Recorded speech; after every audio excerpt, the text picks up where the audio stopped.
Hello everyone, hope all of you are fine. Welcome to LENS, Legend Institute of Management and Sciences.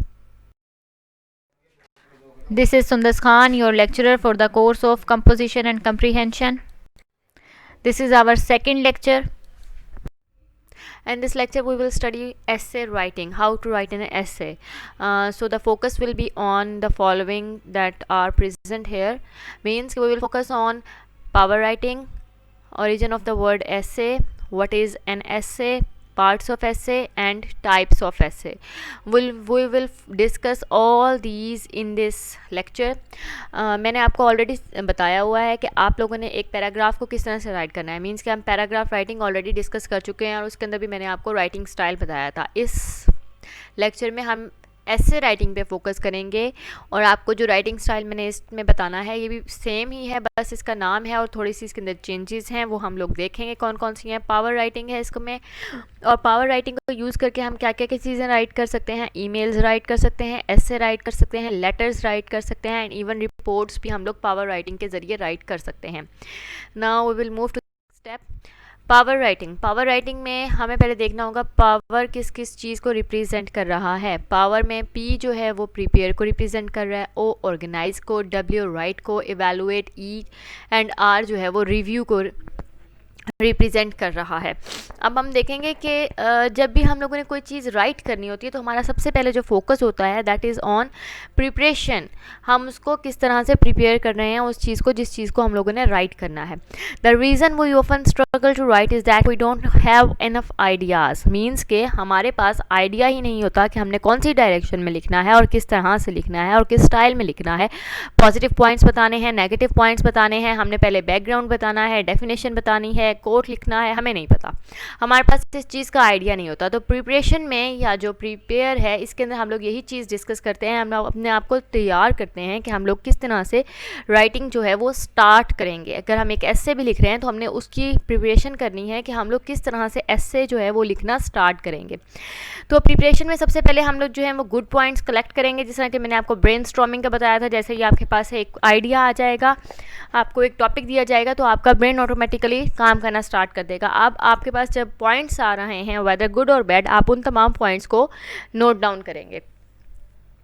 आप अपने ideas जो आपके mind में आ रहे हैं इन्हें कलेक्ट करें और इनको सिंगल सेंटेंस में नोट डाउन करेंगे. अगर पॉइंट्स की शेप में आ रहे हैं तो उनको पॉइंट्स की शेप में ही हम लोग नोट डाउन कर लेंगे. नेक्स्ट हम क्या करेंगे, जो भी चीज़ हमारे माइंड में आ रही है, पॉजिटिव है, नेगेटिव है, चाहे वो हमें लग रहा है कि ये जो चीज़ है ये हमारी जो हमने जिस स्टाइल में हमने लिखना है उस स्टाइल से रिलेटेड नहीं है, हमें इस तरह से ये चीज़ हम नहीं लिखना चाहते या इस चीज़ को छोड़ के मैं कोई और पॉइंट सोचता हूँ, ये आपने नहीं करना. जो भी चीज़ आपके माइंड में आ रही है उस टॉपिक से रिलेटेड या जो आपको दिया गया है ऐसे उससे रिलेटेड वो तमाम चीज़ें आप लोगों ने नोट डाउन करनी है.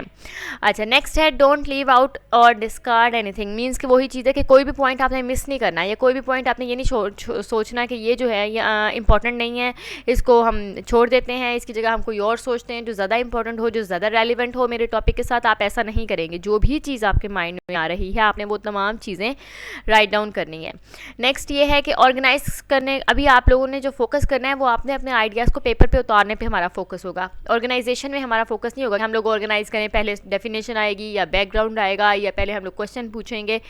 ये चीज़ें जो हैं ऑर्गेनाइज जो है ये हम लोग सेकंड में करेंगे. जैसे कि पावर राइटिंग में हमारा सेकंड पॉइंट ही ऑर्गेनाइज है. तो फिलहाल हमारा पॉइंट जो फोकस है वो प्रिपरेशन में ये है कि जो भी पॉइंट्स माइंड में आ रहे हैं, गुड हैं, बैड हैं, जैसे भी हैं, चाहे वो इंपॉर्टेंट नहीं लग रहे हैं, हमें कोई भी चीज़ हमने लीव नहीं करनी. और ऑर्गेनाइज जो है हम आइडियाज़ वो हम बाद में कर लेंगे. और इस पॉइंट पे जब हम प्रिपरेशन में हैं तो यहाँ पे अभी आपने पॉइंट्स जो हैं वो नोट डाउन करने हैं, आइडियाज़ जो हैं वो नोट डाउन करने हैं. तो आप लोगों का फोकस इस चीज़ पे ही होना चाहिए. स्पेलिंग्स क्या हैं, गलत हैं, सही हैं, ग्रामर क्या है, गलत है, सही है, टेंस का स्ट्रक्चर क्या है, ईडियम्स क्या हैं, या फिर आप कह सकते हैं कि स्पेलिंग्स क्या हैं, पंचुएशन क्या है. इस तमाम चीज़ों के ऊपर अभी जो हमारा फर्स्ट स्टेप है प्रिपरेशन, इसमें आपका फोकस नहीं होगा. आपका फोकस जस्ट एक चीज़ पे है कि जो कुछ आपके माइंड में आ रहा है रिगार्डिंग द टॉपिक और रिगार्डिंग द आप कह सकते हैं ऐसे, आपने उसको पेपर पर उतारना है. और आपने ये काम तब तक करते रहना है जब तक कि आप जो भी चीज़ आपके माइंड में थी आपने उसको तमाम के तमाम जो आइडियाज़ आपके माइंड में आ रहे हैं, जब तक आइडियाज़ आते जा रहे हैं और आप सोच रहे हैं और आपको लग रहा है कि मैं कुछ और सोच सकता हूँ या किसी और डायरेक्शन में सोच सकता हूँ, कोई और पॉइंट भी आ सकता है, तब तक आपने ये काम करना है। अब पेपर्स में तो आप ये काम नहीं कर सकते, लेकिन अगर आप लोग पेपर से पहले, अब जिस तरह आपको भी पढ़ाया जा रहा है ऐसे राइटिंग, और आप लोग एक टॉपिक्स लेते हैं कुछ ऐसे के और उसके ऊपर आप लोग तैयारी कर मीन्स के प्रिपेयर कर रहे हैं उसको राइट डाउन करने के लिए कि किस तरह से लिखना है, किस डायरेक्शन में लिखना है, तो इस टाइम पर आपके पास टाइम है कि आप सोचें, बार बार सोचें। ज़रूरी नहीं है कि एक ही दफ़ा सोचें 1 घंटे में और उसके बाद आप पॉइंट नोट डाउन करें, नहीं, छोड़ दें, 2 घंटे बाद दोबारा बैठें, फिर सोचें, डिफरेंट डायरेक्शंस में सोचेंगे, डिफरेंट पॉइंट्स और आइडियाज़ आपके माइंड में आएंगे और फिर आप उनको बाद में सेकंड स्टेप जो कि हमारा है, जिसमें हम लोग सेकंड स्टेज में ऑर्गेनाइज़ करेंगे कि जो जो चीज़ें माइंड में आई उन तमाम चीज़ों को अब हमने ऑर्गेनाइज़ करना है। इस ऑर्गेनाइज़ का जो हमारा गोल है, स्टेज का ऑर्गेनाइज़ का, इसका गोल ये होता है कि हमने एक आउटलाइन बनानी है कि हाँ, what we are going to write and how we are going to write it. Okay, अब प्रिपरेशन में जो जो चीज़ें मैंने आपको बताई हैं कि हर चीज़ जो माइंड में आ रही है वो आपने राइट डाउन करनी है। ये स्टेप हम ऑलरेडी पढ़ चुके हैं पैराग्राफ राइटिंग में, और वहाँ पर मैंने इसको नाम दिया था ब्रेनस्टॉर्मिंग। ब्रेनस्टॉर्मिंग पढ़ाया था मैंने आपको कि जैसे ही आप कोई आइडिया सुनेंगे, कोई टॉपिक सुनेंगे, आपका माइंड खुद ब खुद काम करने लग जाएगा। तो वो तमाम चीज़ें जो हम कर रहे होते हैं वो प्रिपरेशन हो रही होती है हमारी राइटिंग की। नेक्स्ट है ऑर्गेनाइज। ऑर्गेनाइज में हमारा काम, मैं आपको बता चुकी हूँ कि हमारा जो काम है ऑर्गेनाइजेशन में या ऑर्गेनाइज करने में वो यही है। हमारा गोल जो है वो जो हम अचीव करना चाहते हैं वो ये है कि हमने एक आउटलाइन बनानी है उन तमाम पॉइंट्स की, आइडियाज़ की, जो कि हम लोगों ने पेपर पे उतारे। अब हम उनको ऑर्गेनाइज्ड फॉर्म में, कि हम किस फॉर्म में उनके ऊपर फर्दर डिटेल लिखना चाहते हैं, उस फॉर्म में हम उसे उतारेंगे। हम लोग एक स्ट्रक्चर बनाएंगे, एक लॉजिकल सीरीज़ बनाएंगे कि हम लोग पहले डेफिनेशन लिखेंगे, देन बैकग्राउंड, देन आप कह सकते हैं कि फर्दर डिस्क्रिप्शन या एक्सप्लेनेशन। इस तरह से हम लोग एक लॉजिकल जो है वो सीक्वेंस में अपनी जो है वो आउटलाइन को बनाएंगे। अच्छा, इसके अंदर हमारा जो फोकस होता है ऑर्गेनाइज में ये भी होता है कि हम रीडर को किस तरह से गाइड करना चाह रहे हैं, हम रीडर को किस तरह से अपना जो टेक्स्ट है, जो हमारी राइटिंग है, हम किस तरह से रीडर को वो चीज़ जो है वो पढ़ाने की कोशिश करें। तो हम उसी स्टाइल से, यानी आप सस्पेंस के स्टाइल में लिख सकते हैं, आप सरप्राइजिंग स्टाइल में लिख सकते हैं, आप लोग क्वेश्चनिंग स्टाइल में लिख सकते हैं। तो ऑर्गेनाइज में ही आप लोग इस चीज़ पर फोकस करते हैं कि हमने किस तरह से अपने रीडर को अपने टेक्स्ट के साथ इंट्रोड्यूस करवाना है और अपने टेक्स्ट को जो है वो रीडर को किस तरह से अपना टेक्स्ट जो है वो आप कह सकते हैं एक्सप्लेन करना है, किस स्टाइल में। तो ये तमाम चीज़ें जो हैं ये ऑर्गेनाइज में आ जाएंगी। अब हम जिस तरह इसमें क्या होता है कि रीडर, हम जो फोकस कर रहे हैं ऑर्गेनाइज में वो यही है कि हम क्या चाह रहे हैं, रीडर सबसे पहले क्या पढ़े, क्या रीडर सबसे पहले डेफिनेशन पढ़े, देन वो उसका फर्स्ट पॉइंट पढ़े और देन उसका लास्ट पॉइंट पढ़े, या हम पहले कंक्लूजन देना चाह रहे हैं, देन हम लोग उसका जो है एक्सप्लेनेशन देंगे और लास्ट में हम उसकी डेफिनेशन बनाएंगे। तो ये मर्ज़ी है हमारी कि हम किस तरह से अपने जो है टेक्स्ट उसको हम लोग ऑर्गेनाइज़ करते हैं। मीन्स कि हम डिफरेंट तरीक़ों से अपने टेक्स्ट को ऑर्गेनाइज़ कर सकते हैं, किस तरह से टेक्स्ट को हम रीडर के सामने जो है वो पेश करना चाह रहे हैं, ये रीडर को किस तरह से हम अपने टेक्स्ट के साथ जो है वो आप कह सकते हैं कि टेक्स्ट को एक्सपोज हम किस तरह से करते हैं रीडर के ऊपर। Next is right. राइट के अंदर क्या होता है, अच्छा, एक और चीज़ भी ऑर्गेनाइज के अंदर आती है और वो ये है कि आपने अपने आइडियाज़ को किस तरह से, बेस्ट आइडियाज़ को ऊपर रखना है। जब हम सीक्वेंस करेंगे, अरेंज करेंगे, क्योंकि प्रिपरेशन में तो आपने हर चीज़ उतार ली ना, आपने हर चीज़ जो माइंड में आई वो अपने पेपर पे उतार ली। अब हमारा जो नेक्स्ट स्टेप है वो है ऑर्गेनाइज। ऑर्गेनाइज में पहले तो हम लोग ये भी सोचेंगे कि हमने हर एक आउटलाइन बनानी है। अब आउटलाइन बनाते हुए हमने सीक्वेंस का ख्याल रखना था। जो मोस्ट इंपॉर्टेंट आइडियाज़ आपको लग रहे हैं अपनी आउटलाइन में, उनको आप लोग जब ऑर्गेनाइज करेंगे तो उनको आप लोग स्टार्ट में रखेंगे and then you will move on to the next. क्योंकि जब तक आप लोग स्टार्ट में एक इंटरेस्टिंग और अच्छे आइडियाज़ नहीं रखेंगे तब तक आपके रीडर जो है उसका इंटरेस्ट पैदा नहीं होगा। और अगर स्टार्टिंग में आप बोरिंग चीज़ रखते हैं या ऑलरेडी जिस चीज़ से रीडर वाकिफ़ है वो चीज़ें आप लिख रहे हैं तो फिर वो बोर हो जाएगा और वो आपकी राइटिंग जो है उसको कम्प्लीटली रीड ही नहीं करेगा। Next is writer. राइट, अब हम राइट को डिस्कस करेंगे कि राइट के अंदर क्या है। ये वही बात है कि आपने एक आउटलाइन बना ली, अब आपने इस आउटलाइन को फुल सेंटेंसेस में डेवलप करना है। अब आप इसको इस स्टेज के ऊपर, जब हम फर्स्ट राइटिंग कर रहे हैं, तो ये हमारा फर्स्ट ड्राफ्ट होगा, जिसमें हम लोगों को, मैंने आपको पहले ही बताया था कि फर्स्ट ड्राफ्ट में क्या होता है, आप लोग, हमारा फोकस जो है वो ये है कि हमने पॉइंट्स को आउटलाइन के सेंटेंसेस में किस तरह से चेंज करना है। और इस टाइम पे भी हम लोगों ने ना ग्रामर के ऊपर जो है वो फोकस करना है, ना वोकैबुलरी के ऊपर, ना पंक्चुएशन के ऊपर, ना स्पेलिंग्स के ऊपर। हमारा फोकस सिर्फ और सिर्फ इस चीज़ का होगा राइट के ऊपर कि हम लोग अपनी आउटलाइन को कंप्लीट सेंटेंसेस में किस तरह से ट्रांसफॉर्म ट्रांसफॉर्म करते हैं। अच्छा, ये तो चीज़ होगी जब आप घर में राइटिंग करें। अगर आप पेपर में राइटिंग करें तो आपका फर्स्ट ड्राफ्ट ही आपका फाइनल ड्राफ्ट होगा। जिस तरह अगर आपको पेपर में एस्से आता है तो वो आपका फर्स्ट ड्राफ्ट ही आपका फाइनल ड्राफ्ट होगा। तो उस सिचुएशन में आप लोगों के ऊपर ये ज़रूरी है कि आप लोग ऑर्गेनाइज करने के बाद जो राइटिंग कर रहे हैं फर्स्ट ड्राफ्ट की, वही ये सीक्वेंस से करें कि आपने पंचुएशन के ऊपर, आपने अपने स्पेलिंग्स के ऊपर, आपने अपनी ग्रामर के ऊपर, हर चीज़ के ऊपर फोकस करके वो चीज़ जो है, वो जो टॉपिक जो आपको दिया गया था वो आपने पेपर पर उतारना है। अच्छा, अब नेक्स्ट ये है कि अगर आप एडिशनल आइडियाज़, आपको ड्यूरिंग राइटिंग आपको और भी आइडियाज़ आ रहे हैं और अब आप ये है कि आप जो है वो पुराने आइडियाज़ को रिमूव करना चाह रहे हैं और जो न्यू आइडियाज़ हैं आपको वो ज़्यादा इंपॉर्टेंट लग रहे हैं, आप उन्हें ऐड करना चाह रहे हैं, तो फर्स्ट ड्राफ्ट है आपका, आप ये काम कर सकते हैं। लेकिन अगर आप पेपर में हैं और पेपर में आपको इस तरह से न्यू आइडियाज़ आ रहे हैं और आप उनको जो हो वो पुराने आइडियाज़ को जो हो वो आप क्या एक्सचेंज करना चाह रहे हो, तो आपको एक चीज़ माइंड में रखनी होगी कि आपके पास क्या न्यू आइडियाज़ से रिलेटेड उतनी एक्सप्लेनेशन और मटेरियल है जितना कि आपने पुराने आइडिया के साथ तैयार किया हुआ था। अगर तो है तो वेल एंड गुड, और आप चेंज कर दो, और वो भी आपकी टाइमिंग पे डिपेंड करता है कि क्या आपके पास पेपर में इतनी टाइमिंग भी है। अगर है तो आप चेंज कर सकते हैं, अदरवाइज़ जो आइडिया आपने तैयार किया हुआ है, जिस तरीके से आपने तैयार किया हुआ है, ऐसे आप उसी तरीके से उसे पेपर में राइट करेंगे, उसमें चेंजेस नहीं करेंगे। Okay, next is evaluate. अब हमारी जो नेक्स्ट स्टेज है इसमें हमने करनी है इवैल्यूएशन। इवैल्यूएशन में क्या होता है कि हम अब अपने वर्क को प्रूफ रीड करेंगे। प्रूफ रीड में आपको ऑलरेडी पढ़ा चुकी हुई हूँ पैराग्राफ राइटिंग में।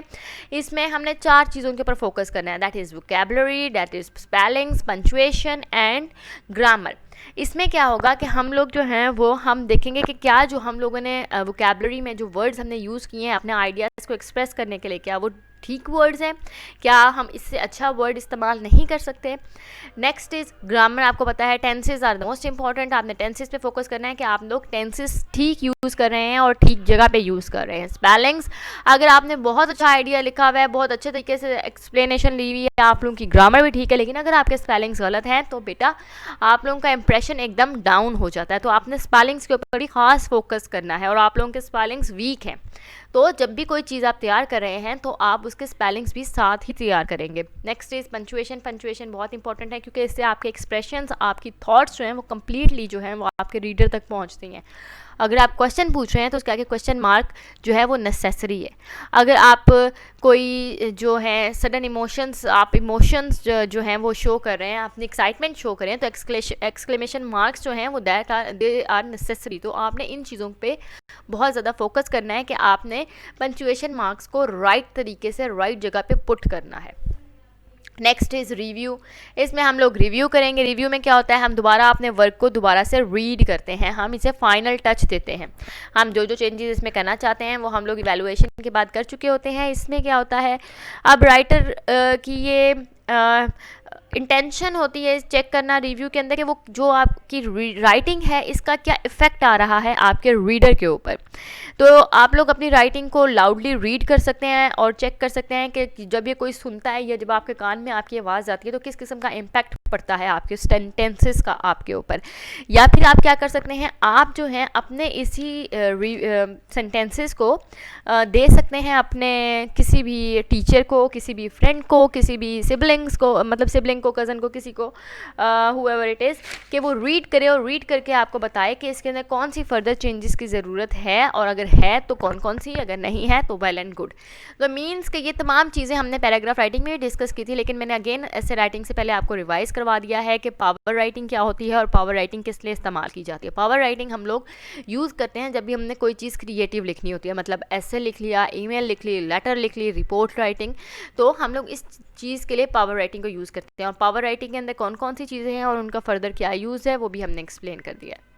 होता है एस्से। तो एस्से का यहाँ पे जनरल इन्फॉर्मेशन है, ये आप लोगों को मतलब इतना ज़्यादा फोकस करने की ज़रूरत नहीं है। अच्छा, मैंने आपको ये जो लेक्चर है ये इस तरह से डेवलप किया है कि अगर कोई आपको कोई टॉपिक दे रहा है एस्से लिखने के लिए तो आपको पता होना चाहिए आपने क्या करना है। इसीलिए आपको पावर राइटिंग पढ़ाई गई है कि आपने किस तरह से राइट करना है, किस तरीके से आपने अपनी आउटलाइन बनानी है और उसको किस तरीके से इवेलुएट करके रिव्यू करना है और उसको राइट करना है। अगर लेकिन कोई आपको क्वेश्चन देता है कि हाउ टू राइट एन एस्से और मीन्स के डिफाइन एस्से और एक्सप्लेन एस्से, तो फिर आप लोगों ने इस लेक्चर में, मतलब मैं आपको वो भी एक्सप्लेन कर रही हूँ कि किस तरह से आपने फर्दर ये चीज़ जो है ये आपने डिफ़ाइन करनी है और एक्सप्लेन करनी है। नाउ अब हम देखेंगे ओरिजिन क्या है। जो ऐसे का वर्ड हम लोग यूज़ करते हैं लैंग्वेज में, हम लोग कहते हैं राइट एन ऐसे और वट एवर, मीन्स कि ऐसे वर्ड का ओरिजिन जो है वो है एसाई वर्ड से, एसाई, और ये फ्रेंच लैंग्वेज का वर्ड है। और ये फर्स्ट टाइम जो यूज़ किया गया, ये जो फर्स्ट टाइम हम लोगों को मीन्स के लोगों के दरमियान जो है वो लोगों के दरमियान लोगों को इसकी नॉलेज हुई एसाई वर्ड की या ऐसे की, वो 14th सेंचुरी में थी जब फर्स्ट टाइम ऐसे का वर्ड जो है वो यूज़ किया गया।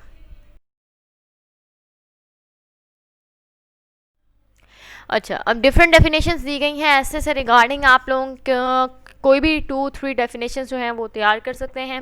सबसे पहले है शॉर्ट पीस ऑफ राइटिंग है, ये ऐसे जो होता है और ये क्या करता है, टेल्स अ पर्सनस थॉट और opinion about a subject. Means कि ऐसे के अंदर हम क्या करते हैं, हम लोग उसके अंदर अपनी ओपिनियन बताते हैं, हम लोग उसके अंदर डिफरेंट फैक्ट्स एंड फिगर्स और एक्सप्लेनेशन देके उसके अंदर अपना भी हम लोग पॉइंट ऑफ व्यू जो है वो इंट्रोड्यूस करवाते हैं, वो एक्सप्लेन कर देते हैं, इसलिए शॉर्ट पीस ऑफ राइटिंग है। और अक्सर राइटिंग के दौरान इंसान की जो अपनी एक ओपिनियन होती है वो और थॉट्स जो होती हैं वो ओवर पावर कर जाती हैं या इन्फ्लुएंस करती हैं राइटिंग को पर्सन की। तो इसीलिए पर्सनस थॉट्स और ओपिनियंस अबाउट द सब्जेक्ट हम कह सकते हैं कि ऐसे एक ऐसा शॉर्ट पीस ऑफ राइटिंग है जिसके अंदर हम लोग डिफरेंट लोगों की ओपिनियन और जो थॉट्स हैं किसी भी टॉपिक सब्जेक्ट से रिलेटेड वो हमें पता चलती हैं। अगर हम सेकंड की तरफ जाएं तो the word essay literally means an attempt, एक कोशिश को कहते हैं हम ऐसे, और essay is the name given to the form of composition which is short attempt on a given subject. Means के हम शॉर्ट फॉर्म ऑफ कंपोजिशन को ऐसे का नाम कहते हैं या एक ऐसी अटेम्प्ट को हम ऐसे का नाम देते हैं जिसे हम शॉर्ट फॉर्म ऑफ कंपोजिशन कहते हैं। और ये एक अटेम्प्ट होता है किस चीज़ का, किसी भी टॉपिक के ऊपर अपनी ओपिनियन का या कंपोजिशन होती है एक गिवन टॉपिक के ऊपर। मीन्स के आप कह सकते हैं कि ऐसे का जो वर्ड है उसका लिटरली मीनिंग है अटेम्प्ट। अटेम्प्ट किस चीज़ की कोशिश, किस चीज़ की कोशिश है कि आप एक कंपोजिशन बनाते हैं, किसी भी फॉर्म की कंपोजिशन, वो एक हम किसी भी टॉपिक के ऊपर, मीन्स के गिवन टॉपिक के ऊपर हमारा जो अटेम्प्ट होता है टू कंपोज समथिंग, उसे हम लोग ऐसे का नाम देते हैं। ठीक है, मीन्स के कोई भी टॉपिक, गिवन टॉपिक और गिवन सब्जेक्ट जिसके ऊपर हम लोग कोई चीज़ कंपोज करने की कोशिश करते हैं, अटेम्प्ट करते हैं, उसको हम नाम देते हैं ऐसे। नेक्स्ट इज़ लिटरेरी कंपोजिशन और एनी सब्जेक्ट। भी वही बात हो गई कि वहाँ हमने अटेम्प्ट का बताया था और उसका लिटरल मीनिंग बताया था। इसके अंदर सिर्फ ये है कि जो एक कंपोजिशन है, कंपोजिशन और एनी सब्जेक्ट जो है उसको हम लोग लिटरेरी कंपोजिशन और एनी सब्जेक्ट जो है हम उसे कहते हैं ऐसे। और next is a piece of writing that methodically analyses and evaluates a topic of issue, it is design to get opinion on a particular topic. वो ये भी हम लोग डिस्कस कर चुके हैं कि हमारा जो ओपिनियन और थॉट्स होती हैं लोगों की, उनको हम लोग जब किसी भी टॉपिक के ऊपर, गिवन टॉपिक के ऊपर हमें लोग अपनी ओपिनियन और थॉट्स देते हैं तो हम लोग उसको नाम देते हैं ऐसे का। तो यहाँ भी यही है कि पीस ऑफ राइटिंग है that analyses and evaluates a topic और इशू, एक ऐसी राइटिंग जो एवेलुएट कर रही है और एनालाइज कर रही है किसी भी इशू को, और उसके अंदर पर्सन जो है वो हमें अपनी जो है वो ओपिनियन और थॉट्स बता रहा है रिगार्डिंग द टॉपिक और इशू, तो उस चीज़ को हम ऐसे का नाम देते हैं। अच्छा, हम लोग यूनिटी की बात कर रहे थे, तो यूनिटी मीन्स के कैरेक्टरिस्टिक्स हम लोगों का जो नेक्स्ट है वो हमने बात करनी है कैरेक्टरिस्टिक्स ऑफ ऐसे। कैरेक्टरिस्टिक्स ऑफ ऐसे के अंदर जो सबसे इंपॉर्टेंट चीज़ है वो यूनिटी है। ये जो चीज़ें हैं, ये तमाम की तमाम कैरेक्टरिस्टिक्स जो हैं ये एक पैराग्राफ की कैरेक्टरिस्टिक्स भी हैं और हम ऑलरेडी पढ़ चुके हैं, लेकिन ऐसे के अंदर भी ये तमाम कैरेक्टरिस्टिक्स आती हैं क्योंकि ऐसे क्या है, ऐसे जो है वो आप कह सकते हैं कम्बिनेशन ऑफ पैराग्राफ्स है, ग्रुप्स ऑफ पैराग्राफ है जिसको हम लोग ऐसे का नाम देते हैं। मीन्स के डिफरेंट पैराग्राफ्स होते हैं जिसको हम लोग कंबाइन करके जब 4, 5, 6, 7, 10 पैराग्राफ्स लिखते हैं तो वो एक ऐसे बन जाता है।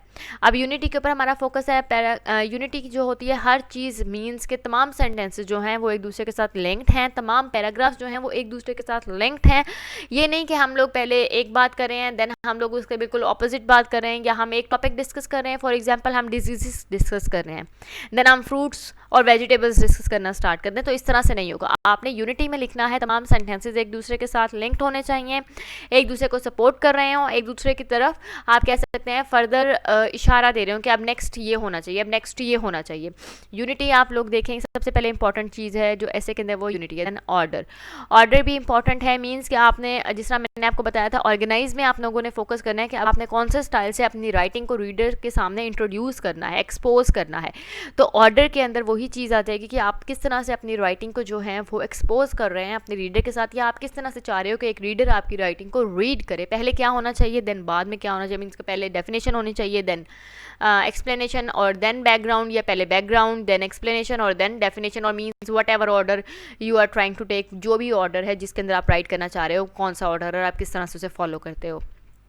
देन ब्रीविटी है, स्टाइल है। ब्रीविटी जो होती है, इसे आप सिंपली कह सकते हैं कि ब्रीविटी जो होता है ना बेटा, इसके अंदर आप क्या चीज़ पे फोकस करते हो, इसके अंदर आपका फोकस होता है वर्ड्स के यूज़ के ऊपर, कि आप कौन से एग्जैक्ट वर्ड्स यूज़ कर रहे हैं। तो कि अपना आपका जो एग्जैक्ट आइडिया है, जो बात आप पहुंचाना चाह रहे हो वो रीडर्स तक पहुंच जाए। तो ब्रीविटी के अंदर क्लैरिटी आप कह सकते हैं, क्लैरिटी कह सकते हैं, कंसाइजनेस यूज़ कर सकते हो कि आप शॉर्ट कम से कम वर्ड्स यूज़ करें और अपना जो आइडिया है वो बेहतर तरीके से या अच्छी ज़्यादा से ज़्यादा एग्जैक्ट वर्ड्स यूज़ करें किसी भी चीज़ के लिए, और अपना जो आइडिया है वो बेहतर तरीके से अपने रीडर्स तक पहुँचाएँ। दैन स्टाइल में आप डिफरेंट चीज़ें जो है वो कर सकते हैं कि आपका राइटिंग स्टाइल क्या है, आप लोगों की ग्रामर का, आप कौन सी किस स्टाइल की ग्रामर यूज़ कर रहे हो, मतलब पास्ट टेंस में लिख रहे हो, प्रेजेंट टेंस में लिख रहे हो, या फ्यूचर में लिख रहे हो, या मिक्स करके लिख रहे हैं, या वट एवर, और आप किस किस्म की वोकैबलरी यूज़ कर रहे हो, कौन से स्टाइल की वोकैबलरी यूज़ कर रहे हो, आप जो हो आपकी अप्रोच क्या है स्टाइल के अंदर, ये तमाम चीज़ें आ जाएंगी कि आप कौन से स्टाइल में लिख रहे हो, या डिफरेंट जो आपको अभी मैं टाइप्स बताऊँगी, आप वो कौन से टाइप के ऐसे जो है वो, और कौन से स्टाइल में वो ऐसे जो है वो लिख रहे हैं। पर्सनल टच मैं बता चुकी हूँ कि हम कोई भी टॉपिक जब राइट करते हैं तो उसके अंदर हमारी पर्सनल ओपिनियन जो है वो इन्फ्लुएंस करती है हमारी राइटिंग को, हमारे आइडियाज़ को और एक्सप्लेनेशन को किसी भी टॉपिक की। तो हर राइटिंग के अंदर आपने अपना पर्सनल टच देना होता है, ताकि एक तो इससे आपको और लोगों तक आपकी ओपिनियन जो है वो सही तरीके से पहुंच जाए कि आप कौन से मतलब कि आप, वही बात है ना कि ऐसे है क्या, ऐसे जो है इसके अंदर आप अपनी थॉट्स और ओपिनियंस लोगों तक पहुंचाते हैं, या आपको एक सब्जेक्ट दिया जाता है जिसके ऊपर आप अपनी थॉट्स और ओपिनियन लोगों को बताते हैं, तो वो आपका पर्सनल टच हो जाता है, जिसके अंदर आप अपनी थॉट्स और ओपिनियंस जो हैं वो दूसरों तक पहुंचा रहे हैं।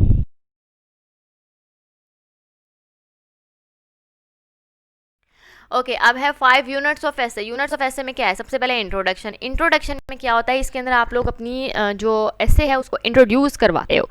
ऐसे क्या होता है, प्रेजेंट ऐसे is the presentation of your ideas but also the ideas with acquired proof that you understand the subject. Means के आपके पास जो आप अपना ऐसे जो है वो किस तरह से इंट्रोड्यूस करवाएंगे, आप प्रेजेंटेशन देंगे अपने आइडियाज़ की, आप प्रेजेंटेशन देंगे कि आप, लेकिन वो तमाम के तमाम जो प्रेजेंटेशन है, जो आप अपने आइडियाज़ की प्रेजेंटेशन दे रहे हो इन ऐसे, वो आपके पास प्रूफ के साथ हो कि आप उस चीज़ को प्रूफ कर सको आपने क्या चीज़ लिखी है। अच्छा जी, अब सबसे पहले इंट्रोडक्शन में है कि आपसे जो टॉपिक आपको दिया गया है उसको आपने किस तरह से जो है वो आप आपकी क्या इंटेंशन है कि आप किस तरह से उसको स्टार्ट करते हो, आप किस स्टाइल में उसको लिखना चाह रहे हो। मीन्स कि वही बात है, पहले आप डेफिनेशन देना चाह रहे हो इंट्रोडक्शन में, या बैकग्राउंड बताना चाह रहे हो, या हिस्ट्री बताना चाह रहे हो, वट एवर इट इज़। तो आप किस तरह से अपने टॉपिक को इंट्रोड्यूस करवाते हैं, आप पहले कोटेशन बताते हैं, आप पहले क्वेश्चन पूछते हैं, या आप पहले डेफिनेशन देते हो, तो दैट इज़ इंट्रोडक्शन। आप अपने ऐसे को, अपने टॉपिक को जो आपने चूज़ किया है या जो आपको दिया गया है, वो किस तरह से इंट्रोड्यूस करते हैं। सबसे ज़्यादा इंपॉर्टेंट आपका इंट्रोडक्शन है, क्योंकि अगर आपका इंट्रोडक्शन बोरिंग होगा या आप कह सकते हैं कि इतना ज़्यादा इंटरेस्टिंग नहीं होगा, या एक आम सा इंट्रोडक्शन आप ऐसे का दे रहे हैं, तो बेटा आपका जो रीडर है ना उसकी जो इंटरेस्ट होता है वो ख़त्म हो जाता है और वो उसको रीड नहीं करेगा। तो इंट्रोडक्शन जो है वो मोस्ट इंपॉर्टेंट है, ठीक है। देन आपने बतानी है रीजंस। रीजंस ये हैं कि आप कोई भी टॉपिक चूज़ करते हैं उसके ऊपर आप बताते हो रीजंस, कोई भी रीज़न आप दे सकते हैं। मीन्स कि आप उसके हक में भी रीजन दे सकते हैं, और देन लेकिन अगर आप पहले उसके हक में रीजंस दे रहे हैं तो देन हम आपने उस टॉपिक के अगेंस्ट रीजन देने हैं। मीन्स कि अगर हम टेररिज्म की बात करें तो आप टेररिज्म में अगर पहले उसको डिफाइन करते हैं, देन आप उसका हिस्ट्री या बैकग्राउंड बताते हो कि टेररिज्म स्टार्ट कब हुई थी, देन उसके बाद आप रीजंस दे रहे हैं। रीजंस में आप पहले बता सकते हैं कि टेररिज्म जो है वो लोगों की लाइफ ख़त्म कर रही है, टेररिज्म जो है वो एक जो है वो सोसाइटी को ख़त्म कर रही है, उसकी वजह से इतने ज़्यादा जो घर हैं वो लोग जो हैं वो अपने मतलब प्यारों से दूर हो रहे हैं, या फिर इतने ज़्यादा लोगों की डेथ्स हो रही हैं, या वट एवर इट इज़, आप ये रीज़न देते हैं। देन आपने इसके अगेंस्ट रीज़न देनी है, क्योंकि आपने एक टॉपिक को पूरी तरह से बताना है ना। अब इसके अगेंस्ट क्या रीज़न होगी कि टेररिज्म जो है, टेररिस्ट वो होते हैं जिनको वैसे नहीं कोई आसरा होता, खाने पीने के लिए कुछ नहीं मिल रहा होता, देन वो पैसे लेते हैं अपने घर वालों को देते हैं और देन वो कोई ऐसा एक्ट करते हैं जिसे आप कह सकते हैं कि वो टेररिस्ट का एक्ट है।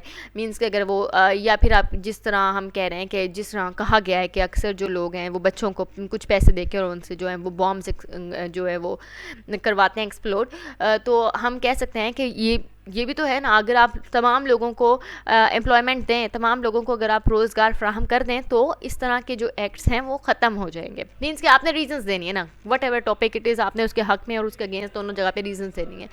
देन फोर्थ पैराग्राफ जो है वो सबसे ज़्यादा इंपॉर्टेंट है, दैट इज़ क्रंच। क्रंच में क्या होता है कि अब आपने कोई ऐसी चीज़ ऐड करनी है, सरप्राइजिंग स्टेटमेंट बतानी है। अब आपने जो बात की थी आपने उसको फैक्ट्स के साथ, कोटेशंस के साथ, आर्ग्यूमेंट्स के साथ और क्लेवर लॉजिकल ऑर्डर में उस चीज़ को प्रेजेंट करना है। मींस कि आप उस चीज़ के टॉपिक के हक में रीजंस दे रहे हैं और उसकी साइड पे हैं, या अगर आप उसके अगेंस्ट जो है रीजंस दे रहे हैं और आप उसके हक में, मींस कि आपकी अपनी ओपिनियन क्या है, आपने वो चीज़ लिखनी है क्रंच में, पैराग्राफ नंबर 4 में। और ये क्रंच जो होता है इसके अंदर आप क्या करते हो, इसके अंदर आप कोटेशंस ऐड करते हो, इसके अंदर आप फैक्ट्स एंड फिगर्स ऐड करते हो, इसके अंदर आप आर्ग्यूमेंट्स देते हो, लॉजिकल तरीके से, क्लेवर तरीके से आप अपने पॉइंट को, कंसाइज पॉइंट को आप कह सकते हैं, या एग्जैक्ट पॉइंट को जो आप पहुंचाना चाह रहे हैं या लोगों के सामने मेंटेन करना चाह रहे हो, उस पॉइंट को आप लोग क्लेवर तरीके से क्रंच में नंबर 4 पैराग्राफ में प्रेजेंट करते हैं।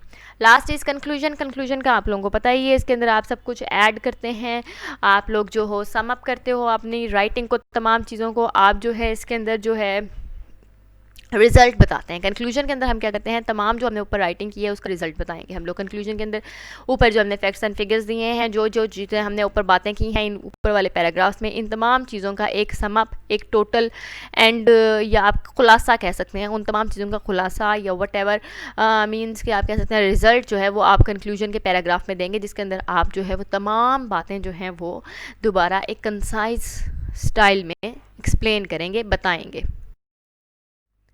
अच्छा जी, नेक्स्ट और मोस्ट इंपॉर्टेंट जो है वो है हमारे टाइप्स ऑफ ऐसे। कौन कौन से ऐसे हैं जो हम लोगों ने डिस्कस करने हैं? डिस्क्रिप्टिव हैं, नरेटिव हैं, परसुएसिव हैं, आर्ग्यूमेंटेटिव एसेज हैं, कॉज एंड इफेक्ट के एसेज हैं, कंपेयर एंड कंट्रास्ट एसेज हैं, एक्सपोजिटरी एसेज हैं, क्रिटिकल एसेज हैं, डिस्कर्सिव एसेज हैं। ये तमाम एसेज हैं जो हम लोगों ने रीड करने हैं। हमें पता होना चाहिए कि एक्सपोजिटरी एसेज जो हैं वो कौन से हैं और डिस्कर्सिव एसेज कौन से हैं, कंपेयर एंड कंट्रास्ट और कॉज एंड इफेक्ट एसेज जो हैं ये कौन से हैं।